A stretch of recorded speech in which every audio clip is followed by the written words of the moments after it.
You ask Tiger to solve. This deals with linear equations with one unknown. The final result is w equals 18. Let's solve it step by step.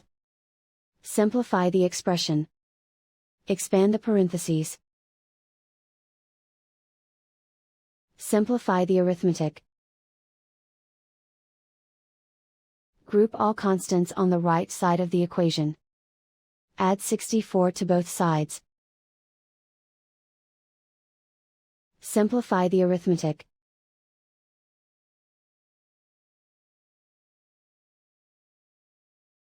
Isolate the w.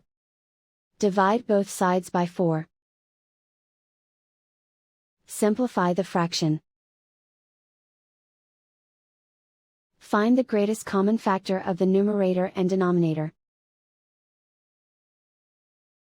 Factor out and cancel the greatest common factor. And so the final result is w equals 18.